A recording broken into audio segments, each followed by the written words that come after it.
Quand on fait un portrait, on est au moins deux, même si on fait un autoportrait. Donc le double, je pense que c'est très important dans le portrait. Et on le prend au sens le plus large possible. Donc doubler dépasser, mais aussi doubler avec la ruse, doubler quelqu'un. Voilà, hein. Parce qu'il y a ça aussi dans la photographie. Enfin, je pense. Moi, je fais un peu ça. Par exemple, quand je vois des inconnus, bon, ben, pourquoi vous me photographiez? Ah, mais vous êtes beau. Je pense pas forcément, mais ça, on comprend.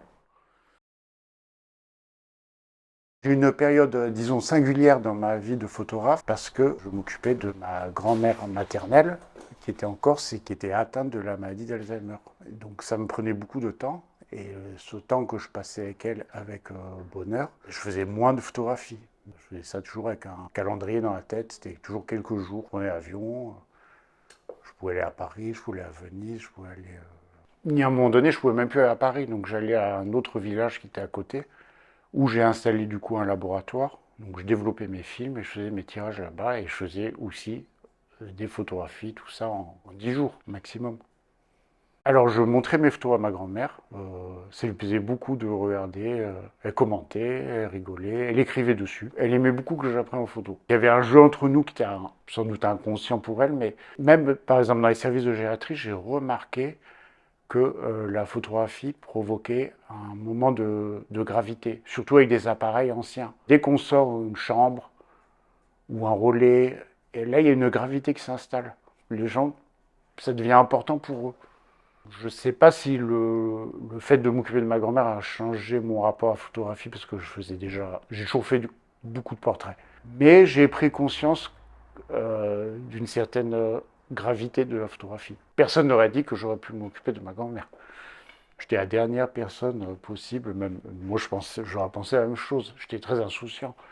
Et le fait de me retrouver face à beaucoup de difficultés, d'être obligé de faire des choses que, que je dont je pensais que j'étais incapable de faire, surveiller les analyses médicales, enfin, des choses assez...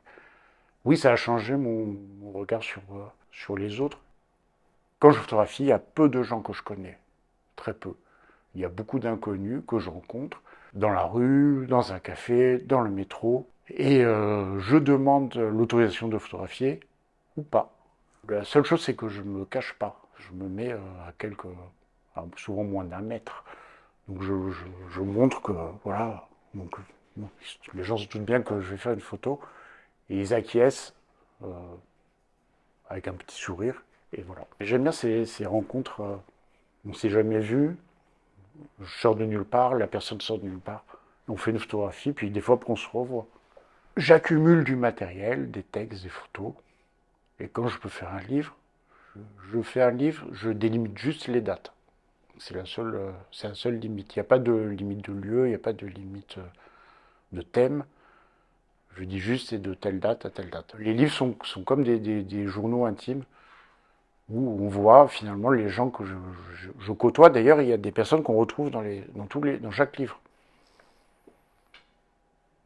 Donc ils ont changé, voilà. Mais je ne le dis pas forcément, c'est au lecteur d'être attentif et de le remarquer. Moi, ce qui me plaît, c'est faire la photographie. C'est l'acte de faire la photographie, c'est la